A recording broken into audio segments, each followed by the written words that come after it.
Okay, so what we're thinking of, the case that we're going to talk about is an example of a case where it's based on a Talmudic law, but the case that Maimonides quotes is not written in the Talmud. Maimonides rules in a certain way based on what the Talmud. Maimonides applies the Talmudic principle in a certain way. Others disagree with that application. So we're going to try to read Maimonides. We'll try to read the people who disagree with him also. It's interesting because this is one of the few cases in all of the code of law, Maimonides' code of law, body of law, Mishnah Torah, where he quotes his teachers. He quotes two teachers. One is Rabbi Yosef HaLevi, Yosef the Levite. He's known as the Rimigash, that's how he's known. And his teacher was the Rif. The Rif was Rabbi Yitzchak Alfasi, and he wrote a commentary. He wrote a commentary on the Talmud, which basically took from the Talmud, copy and pasted from the Talmud, only the halachic rulings. So in the back of your classic Talmud, you seek different forms of commentary. One form of the commentary, it looks like the page of Talmud. It looks the same thing, it's just much shorter. And that's because he basically just took the lines from the Talmud that he thought were the law. So Maimonides brings in his teacher and his teacher's teacher to support his view. Like I said, others disagree. It's also interesting to point out that even though Maimonides calls them his teachers, he didn't see Rabbi Yosef, he didn't see the Rimigash, nor did he see the Rimigash's teacher. Maimonides studied from his father, Rabbeinu Maimon, the Dayan. He was a judge in his town. But these teachers were his father's teachers. So they weren't really his teachers, but he refers to them as his teachers because that's where he got his Torah. He got his teaching from his father, who got his teachers from them. So that's an interesting biographical note, that the person who refers to his teachers didn't teach him directly. He taught him it was passed on to him. So you wouldn't get that from reading the language, the way Maimonides talks about them. He's like, yeah, this is how my teachers rule. So that's for that. What is at stake here? What's at stake here is that there is a Talmudic principle that we've met so many times, is that sometimes if there's some in some cases, if there's dispute, if there are witnesses, very good. If there are no witnesses, so usually if there are no witnesses, I don't have to, the defendant does not have to pay. Because why? Because the burden of proof is on the plaintiff. That's the classic rule. However, the Torah lays out a few cases in which the defendant has to take an oath. What are those cases? So there's a few cases. Partial admission is one famous one, but another case is the guardian. Whenever there's a dispute between the plaintiff and the defendant is a guardian, in other words, the plaintiff is the original owner. The plaintiff is the original owner, and the original owner asks the guardian to protect something, and then there's some dispute, and then the guardian doesn't have to pay. The Torah says, yeah, you don't have to pay, but you have to take an oath. Unpaid guardian has to take an oath. Whenever a guardian doesn't have to pay, there's a biblical commandment that the guardian take an oath. They call it Shvuat HaShomrim, the oath of the guardians. Fine. So that's an example. In other words, typically, the burden of proof is upon the plaintiff. If the plaintiff cannot prove his point, the defendant does not have to pay. Occasionally, the defendant has to take an oath. For example, the guardian has to take an oath. Okay, that's straightforward, that you don't have to come here this morning to know, that you know already. The problem begins when, for whatever reason, the defendant cannot take an oath. Why can't you take an oath? There could be different reasons why you can't take an oath, but there are cases where you can't take an oath. So the Talmud has a statement, and there's an interesting case where the Talmud is based on, but basically the statement is, if a person is obligated to take an oath and he can't, then he has to pay. Right? Mechuyav shvua, you're obligated to pay. Obligated to take an oath, but you can't take an oath. for whatever reason, if you can't take an oath, you have to pay. This is not what I was going to talk about today, but what's the classic case in the Talmud? So the classic case is what they call, it's a story about Nascha de Rav Abba. Rabbi Abba was a Talmudic sage, and there was a story that is always quoted in his name. I'm going to pull it up here, and we'll see. I don't want to say something wrong, so I'm going to pull it up here. We'll read it. Let's see. I'm getting it right.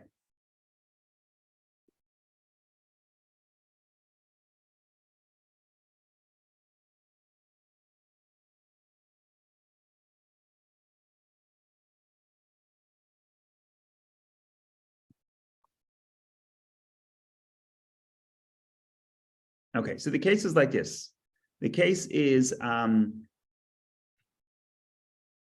woke up to you in the street and I grab a piece of gold that you're holding, a piece of silver that you're holding.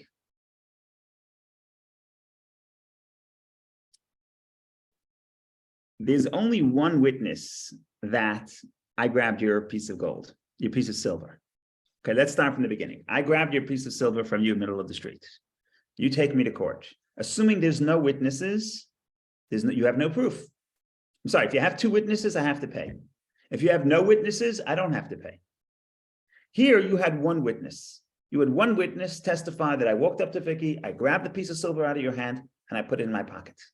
Okay. What's the law with one witness? Usually, one witness is one of those biblical cases. One witness, I have to take an oath. If Vicky has one witness that I grabbed her silver, I have to take an oath. That's the law with one witness, because the Torah, as we know, is very careful about two witnesses, that the matter can only be proven based on two witnesses, and the Talmud derives two witnesses make you pay, but one witness makes you take an oath. Fine. What do I take the oath? So what's the complication of this case? Very interesting complication. Complication is they take me to court, and there's one witness, and Vicky says no.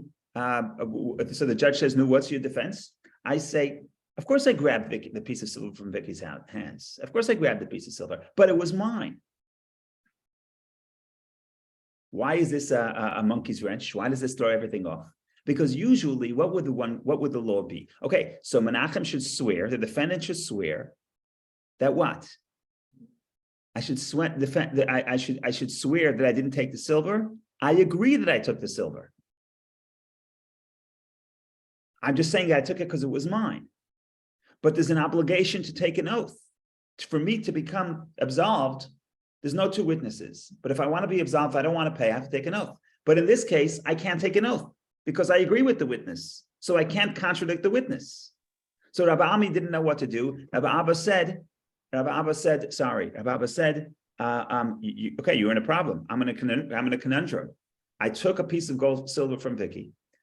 There's one witness. Typically, I could take an oath that I don't know what the oath would be, but usually I have to take an oath. But what would my oath be? My oath should be that I didn't take it. I acknowledge that I took it, but I have a different claim. So to be absolved, I would have to take an oath. I cannot take an oath because I'm not contradicting the witness. Therefore, the law is I have to pay Vicky the money back, even though there's one witness.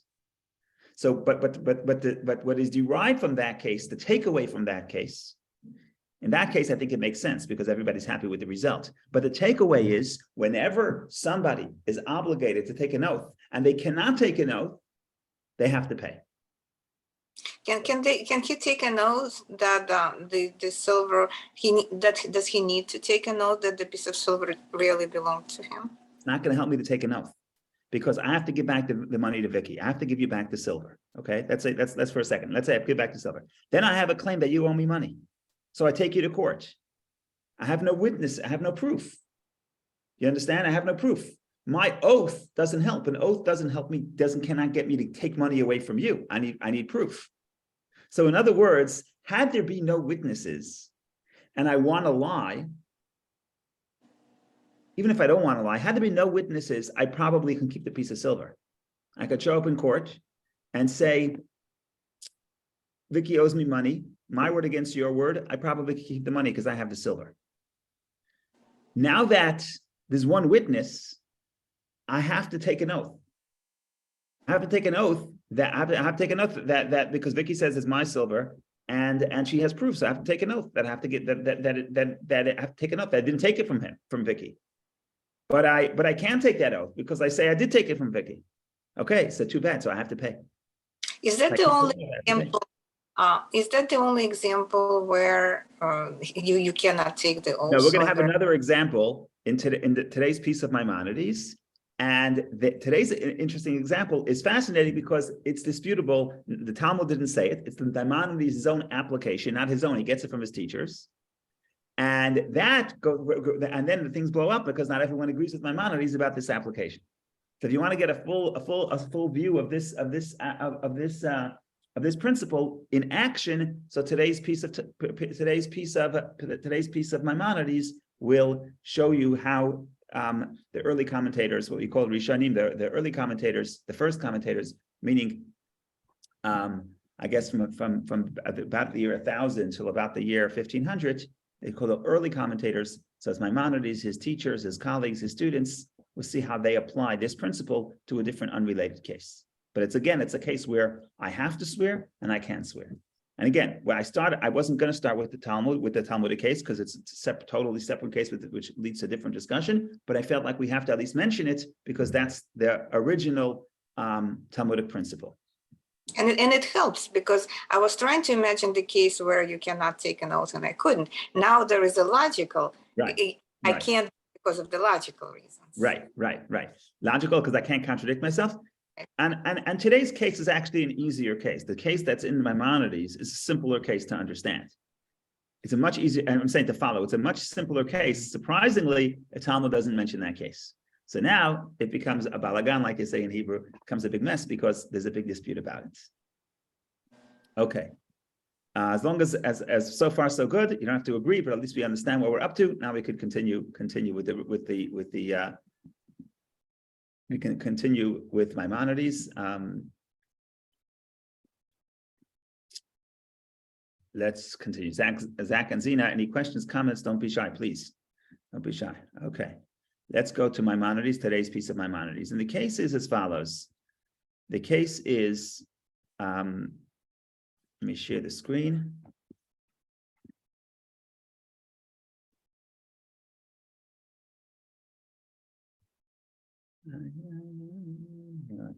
Trouble with the technical side of things today.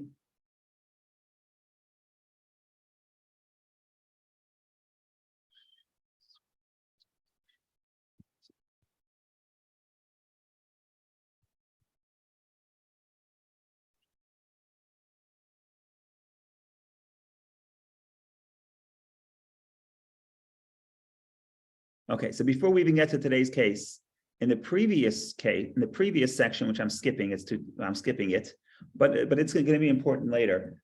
If I have I don't know 50 pounds of grain, and you want to go out of town and you want to say, could you hold my grain for me? So the Talmud says I have to keep your grain separate. Why? Because grain, over time, some of it rots. Some of it is going to rot. There's a certain percentage that's going to get ruined. That's life. The problem is that if I mix your grain with my grain, maybe they don't really rot at the same rate. And maybe mine is rotting quicker than yours. So when you come back, I'm going to deduct how much grain rotted. I may be giving you too little. So if I have my grain and you have your grain and you ask me to guard your grain, I have to keep it separate and distinct from my grain. I can't just say, okay, give me a pound of wheat, a pound of wheat. I'll mix it in with my wheat, and at the end I'll give you a pound. No, you have to keep it separate. That leads to the next case. You come to me and you say, I'm going out of town. Could you watch my sack of grain? I say, sure. You give me the sack. You come back and you say, I mixed it. I did not do what I should have. I mixed it in with the rest of my grain. You come back and you say, can I have my grain back? I say, sure. I say, what was it? Wasn't it a pound of grain? You say, no, it was 10 pounds. I said, 10 pounds? I don't know how much it was. Maybe it wasn't 10 pounds. So in other words, the problem is that the plaintiff, the owner of the item that was entrusted, says that the amount was that it was something significant. And the guardian doesn't know what was in there. He says, I don't know, maybe it was less. And if you want to make the case more complicated, you give me an envelope and you say, guard this envelope. You come back later, I say the envelope was lost. I say, what was in the envelope? You say it was a diamond ring. I say, really? Maybe it was just a $5 bill. Now, what's usually the case? Usually the case is that a guardian doesn't have to pay. I'm assuming it's the cases where I don't have to pay. It was again, let's assume it was stolen from me. I don't have to pay, and I'm an unpaid guardian. I don't have to pay. Okay, I don't have to pay, but I have to take an oath. Okay, what kind of oath am I going to take here? I'm going to take an oath that what? That it wasn't a diamond ring? I don't know what it was. How can I take an oath if I don't know what it was? So that's a case where I'm obligated. The Torah says, if you're an unpaid guardian, you don't want to pay, you don't have to pay if it's not your fault, if it was stolen, but you have to take an oath. This case, what oath am I going to take? Dun, dun, dun, dun. What do we do? So now, just because I didn't know what was in the envelope, you're going to make me pay a diamond ring, $10,000 diamond ring? I don't know. So that's where the complication starts. I mean, that's where it gets exciting. So let's read the cases. You're going to see there's a few cases, there's the law, and then there's going to be the clarification, and then he's going to bring his teachers in. Why does he bring his teachers in? He brings his teachers in because it doesn't say it in the Talmud. So we need support from the big guns. And like you'll see, it's not going to be in the piece that I have here on the screen, but the Ravid, others, the other people disagree with Maimonides, but it's very, very important to quote them here because it's something that is, like I said, because it's something that he himself is not so clear about. I mean, he's clear, he quotes his teachers, but it's something not clear in the Talmud. So it's fascinating to see how the post-Talmudic sages interpret a principle to a concept that's not written explicitly. Okay, so let's see. The fun begins. Or continues, depending. I've been having fun for a while now. So let's see. When a person, I'm reading number 6, the laws of she'ela, borrowing, and uFikkadon, and entrusted items, chapter 5, section 6. When a person entrusts produce that has not been measured to a watchman, in other words, it's not like you give me a bag of produce that says 5 pounds of flour, right? Okay, so we know it's 5 pounds. So you give me a bag, but it's not been measured. And the watchman mixes it together with his own produce without measuring it. The watchman is considered negligent. That comes after 5, because 5, the whole section of 5 told me you're not allowed to do it. When a person entrusts produce to a colleague, the watchman should not mix it together with his own produce. If he did, what do? Okay, you read 5. But 6 says, okay, so 6 starts with the premise, if you give me, you entrust produce, the plaintiff, the owner, entrusts produce with the guardian takes it and mixes it with the other produce, with his own produce, which he shouldn't do. He's considered negligent. Okay. That's going to be important for later. Let's continue. If the owner of the fruit says there was this and this amount of produce entrusted, and the watchman says, I don't know how much there was. Vicky says, you say 20 pounds of flour, of wheat. I say 20 pounds. Maybe it was 1 pound. I don't know. I just got it. I mixed it in. I didn't pay attention. It was 6 months ago. Says Maimonides, he is liable. I have to pay whatever Vicky says. Vicky says it was 20 pounds, it's 20 pounds. Why? For he is obligated to take an oath, yet he cannot take an oath. This is the Talmudic quotes. Mechuyav shvua, he is obligated to take an oath, and he cannot take an oath. Maimonides doesn't have to continue the phrase. Everyone knows the phrase. If you're obligated to take an oath, and you can't take an oath, you pay. Reminds me of the story that the kid, when we were in yeshiva, there was if you came late, you got a punishment. What was the punishment? You could pay $2. Fine. So one guy came late, and the principal said you have to pay $2. The guy said, I have no $2. I don't have money. So he says, I'll tell you what. In the Torah, there's a sin. There's an offering called a sin offering, but there's a sin offering that goes up and down. What does it mean? If you're wealthy, if you committed a sin and you're wealthy, you bring a big animal, very expensive. If you commit a sin and you're less wealthy, you bring 2 birds. If you're even more poor, you can't even afford 2 birds, you bring a little bit of grain. That's the law. So the principal said, 1 second, what happens if you're so poor you can't even afford a little bit of grain? So the principal said, if you're that poor, then don't sin. Okay, so here, if you could take it, if I don't know why I thought of it, if you're b'chuyav shvua, if you're obligated to take an oath and you can't take an oath, if you can't take an oath, you have to pay. Okay, so this is what Maimonides' application. Fine. My teachers, Rav Yosef Halevi and his teacher, who was the Rif, Rabbi Yitzchak Afasi, ruled in this manner. So you see right away, the moment he's bringing in two of his teachers is because it's not so simple. Now Maimonides takes this case to even more interesting cases. It's not so much about how much grain. What happens if he gets my second case, the envelope case, becomes a lot more at stake. What was in the envelope? Was it a piece of bubble gum, or was it a diamond ring? Oh, the stakes are high. So let's see. Similarly, whenever a watchman is obligated to pay, but does not know how much he is obligated to pay, if the owners say it was worth such and such, they may collect this amount without taking an oath. The owner does not have to take an oath. But now we're going to qualify it.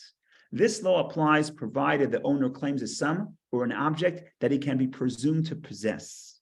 The watchman may have a ban of ostracism issued against anyone who expropriates more than his due. We'll talk about that for a second.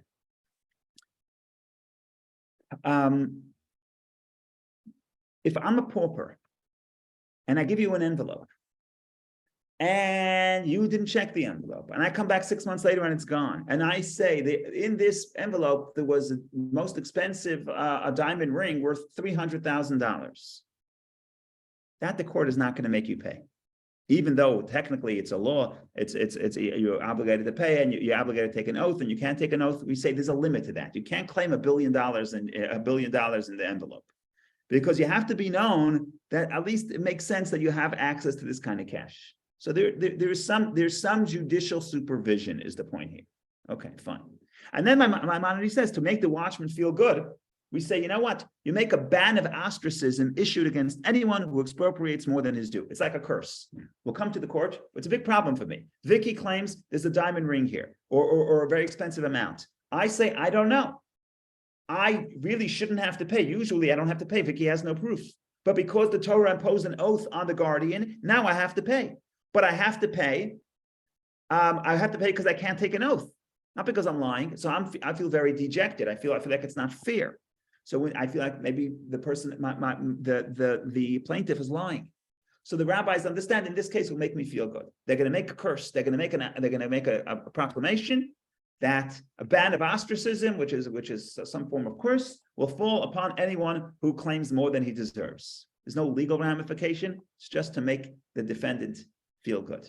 Okay. Now Maimonides wants to prove his case. How do you know this is his case? And he goes even more. So how do you prove the case? So he's using his own logic, which is very interesting. Usually he just quoting the Talmud. What is the rationale for this law? He says, consider, Haga Atzmacha. Let's make a intellectual experiment. Again, this is not classic for Maimonides, but let's see. Let's make an intellectual experiment. I mean, it's not in this book. In this book, it's much more dry law. Here, he's trying to convince you, okay, or prove to you that he's right. What is rational? Consider. Let's consider this. Okay. Let's say the owner entrusted a purse full of gold coins to the watchman, and the watchman was negligent. The owner says it contained 200 dinarim, and the watchman says it certainly contained dinarim, but I do not know how much it contained. Thus, the claim is being issued for 200. The watchman admits a portion of the claim, and he does not know about the remainder of the claim. He is thus obligated to take an oath, but cannot. Hence, he is required to pay, as will be explained. Maimonides brings another proof. What's the other biblical case where a person is obligated to swear? Actually, in this case, it's interesting. We followed all three biblical cases. The first case we discussed, if you remember, was what? The first case was the case of one witness. That was in the Talmud. That Naschad Rababa, when somebody grabbed a piece of silver and Rababa made the ruling, that was one witness. Biblically speaking, one witness could make you take an oath. The next thing we discussed was the biblical commandment that a shomer, that a guardian, take an oath. Okay, that was also a case. So we had a case where the guardian cannot take an oath because the guardian doesn't know how much it was entrusted. So what am I going to swear to? I'm going to swear to that Vicky's wrong. I don't know that she's wrong. Okay. Now we're going to have the third case. The third case is a partial admission, but it's so partial admission, I don't have to pay. So what happens? Vicky comes to me and says, I entrusted to you 200 dinar, 200 gold coins. I say, maybe it was 200, maybe it was 10, maybe it was 50. I don't know, but I want to pay less. This is a funny case because there's two reasons I have to take an oath. It's a partial admission plus a guardian. But Maimonides says, let's keep the guardian out for a second. This is a partial admission, classic case of partial admission. Vicky says 200, I say less. What's the law with the partial admission? I have to swear. But I can't swear. Why can't I swear? Because what's my claim? Vicky says she trusted 200. And I say some figure less than that, but I don't know what that figure is. You can't take an oath like that. So I have to pay. So that's Maimonides' proof. So he says, look, the same thing you would say about the partial admission, you would say about the case of the guardian with the grain. You gave me grain. I don't know how much grain. It's the law of the guardian. The law of the guardian is that I don't have to pay if it was stolen without my negligence. I have to take an oath if I'm an unpaid guardian. I can't take an oath because I don't know what the amount is. So what do? What you do is you're obligated to pay, and you can't pay. So you have to. So you have to take an oath. You can't take an oath, so you have to pay. This is Maimonides applying the Talmudic rule about the silver case, applying the rule that whenever you cannot swear, you pay, and he's applying it to the case of the guardian. And it sounds like it's proof. He brings three proofs: my teacher, my teacher's teacher, and logic. Haga Atzmachai brings the case of the partial admission. Presumably, you would say the same thing.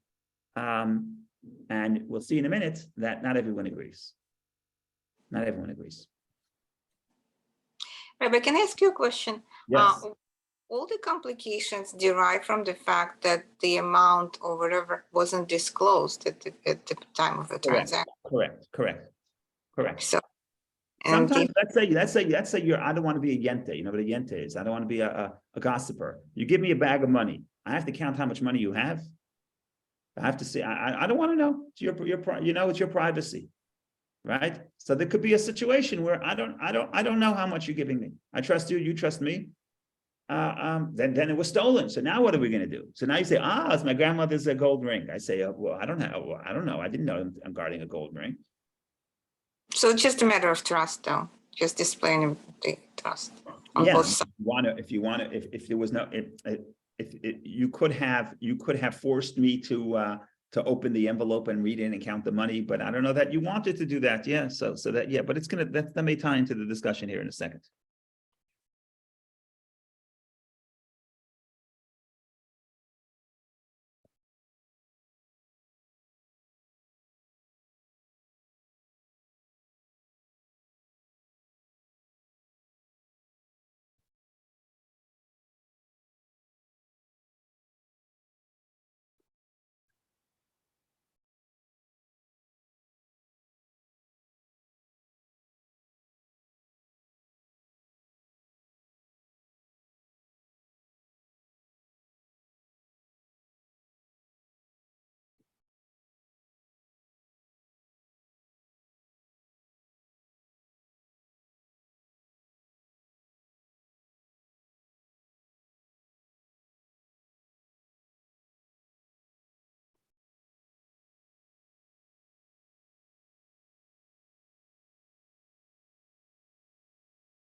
Okay. There was a gentleman, a great rabbi in Maimonides' times, who was much older than Maimonides. His acronym is Aravid, Rabbeinu Avram ben David. And he was considered the great sage in Maimonides' youth, and he was the older person. And as was the custom, that when a new book came out, you would go to the older rabbi and say, what do you think about the custom? What do you think about this book? Now, Maimonides was somewhat controversial because what he was doing was for the first time, making a code that is sort of not a commentary on the Talmud, not organized the way the Talmud is organized, a standalone book. Maimonides even writes that it's a standalone book. He says you can read the Bible and then read this, my work, and then you'll know everything you need to know, which was controversial. People said Maimonides is trying to get us away from the Talmud. That wasn't the case. He meant that you're independent in the sense you know what to do. You'll know what to do. It's a practical guide. But in any case, as you know, it was very controversial at the time. So they bring this book to Rabbeinu Avram ben David, and he actually read the entire book and commented wherever he disagreed. And some of these comments are very, very sharp. He uses very sharp language against Maimonides. So when you read it, you say, oh, he can't, he's obviously against Maimonides, but it's not the case. The case is that the fact that he wrote commentary on Maimonides was the greatest endorsement. He didn't say, oh, this book is no good. Look, it's not a commentary on the Talmud. Remember, before that, Maimonides' his teacher's teacher, the Rif, when he wanted to make a commentary on the Talmud, what he did was he made it a bridged version of a Talmud, right? But it's not sort of reorganizing it in a different way, separating it completely from the Talmud. So the fact that Rabbeinu Avram ben David, he commented on and read the entire book and commented wherever he disagreed. What that meant is wherever he's not commenting, he agrees, which was a tremendous endorsement. Okay. What does the Ravid say here? The Ravid says, I disagree. Why does he disagree?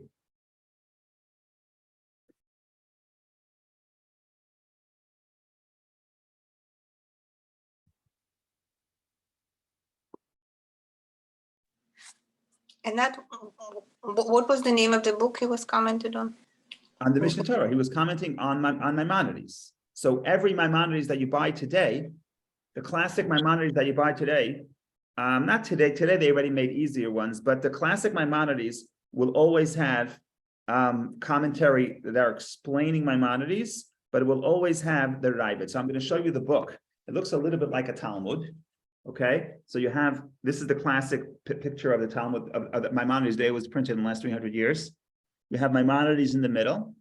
Around Maimonides is the Magid Mishnah commentary of Maimonides, Lecha Mishnah, different commentaries. But over here in the box, right next to Maimonides, is called Hasagat HaRavid, the comments of the Ravid. And he gets prominent space, right? He's not on top or on bottom. He's sort of on the same layer because he was an early commentator, and he's great. Even look at this case. At this page, he's wrapped up in between the words of Maimonides. You see, this is his comment. This is his comment, and the words of Maimonides surround it. So he's someone that people would study when they study Maimonides to get the contrast. So this is a case where the Ravid disagrees, and again, he's going to disagree because it's not written in the Talmud, and his logic is like this. And then if we had time, he could start explaining why Maimonides would disagree with his logic. We reject that logic, and what are they really arguing about? So let's see how far we can go. We still have a few minutes. Let's see how far we can go. What does the Ravid say? The Ravid says as follows. Okay.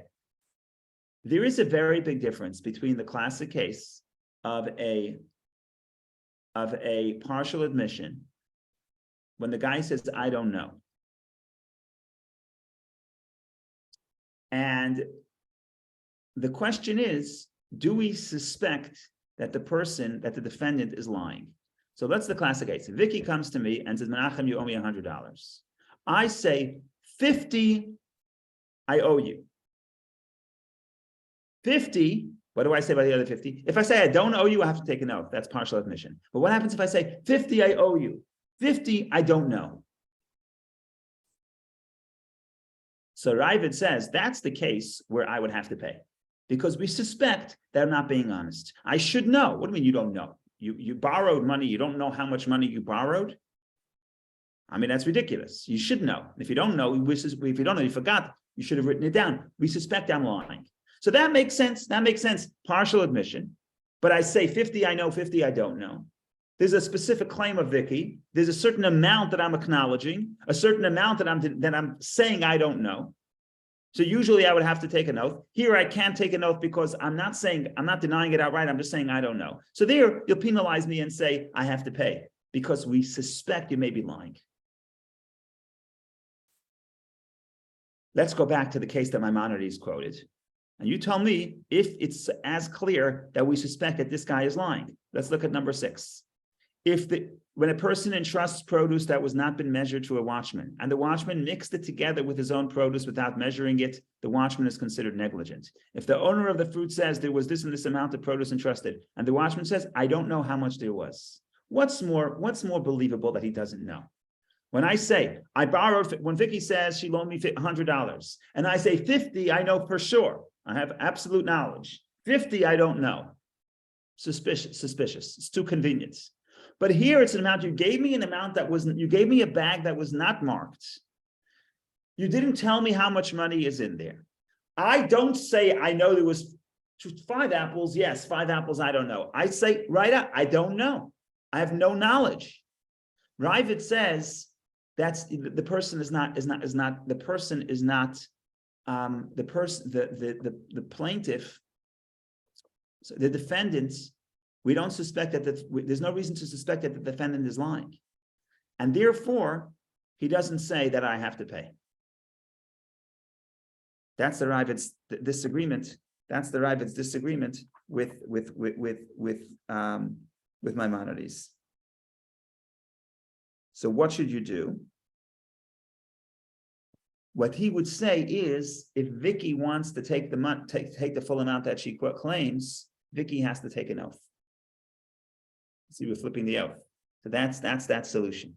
But again, this is the disagreement between Maimonides and Ravid, where Maimonides is taking the obligated to pay, but obligated to swear, but cannot swear, I have to pay. Maimonides and his teachers are reading it very broadly.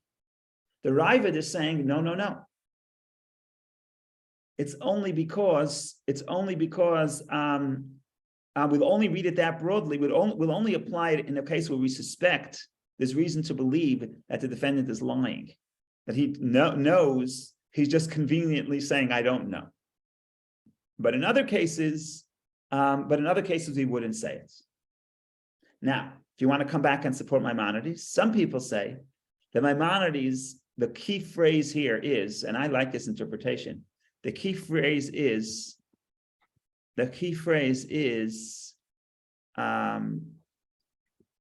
when a person entrusts produce that has not been measured to a watchman, and the watchman mixes it together with his own produce without measuring it, the watchman is considered negligent. Some people say that this is the key phrase. Even here, it seems like Maimonides is saying that if I'm a guardian, if I'm guarding something, and I don't know how much I'm taking, it's my responsibility to know. And if not, I'm negligent, and therefore I'm obligated because I'm negligent. So that's another way of reading Maimonides. Give me just 1 second. I'm going to open up a later commentary, and we'll try to get the big picture disagreement between Maimonides and Ravid. Give me one moment, and we'll try to figure this out.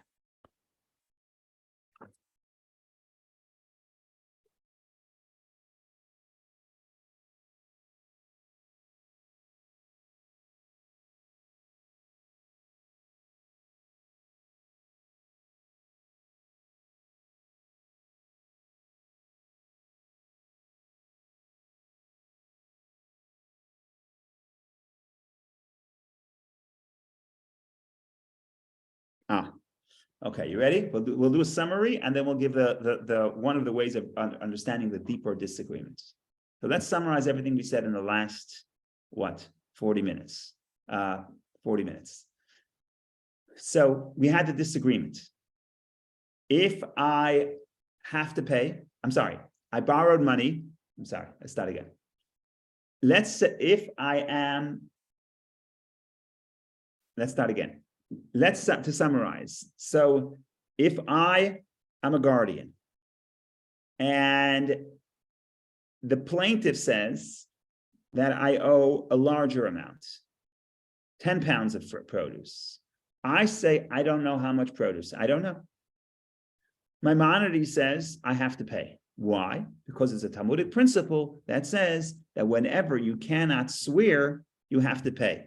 And in this case, it would be whenever you're obligated to swear and you cannot swear, you have to pay. And this would be a case where I would be obligated to swear. Why? Because the guardian has to swear. Now I can't swear. Why can't I swear? Because Vicky says 10 pounds of potatoes. I say, I don't know how much it was, so I can't swear. I don't have a set amount. If I said it was 1 pound of potatoes, I could take an oath and I don't have to pay. But since I can't say it was 1 pound of potatoes, I can't say how many potatoes it was, I cannot swear. And if I cannot swear, then I have to pay. That's Maimonides. The Ravid says no. The Ravid says I don't have to pay in this case. Or the Ravid says I don't have to pay automatically. I don't have to pay. I only have to pay if Vicky wants, I would have to pay if Vicky takes an oath. But just by virtue of me not taking an oath, I don't have to pay. Why not? So the Ravid says, because we only say this principle when they suspect that I'm lying. If I don't know, they don't suspect I'm lying.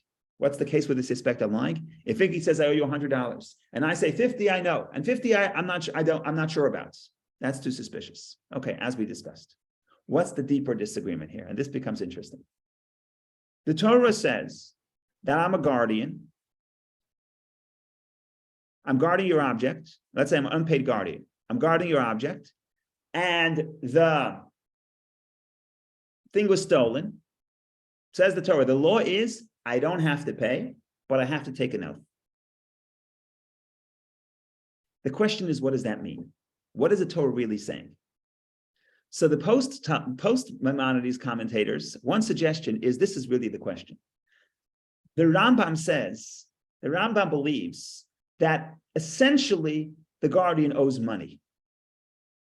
You gave me $100. I owe you $100. The fact that it was stolen without my negligence doesn't matter. I owe you money.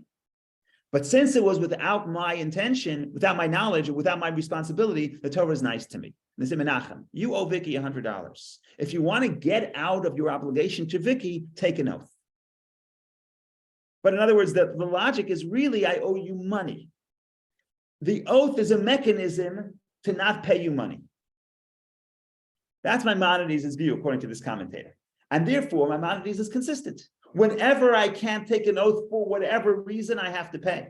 Why? Because really, I have to pay. The obligation to pay is the starting point. I have to pay. There's an escape mechanism of if you take an oath, you don't have to pay. If you don't have to pay, if you can't take an oath, then you go back to the baseline, which is having to pay.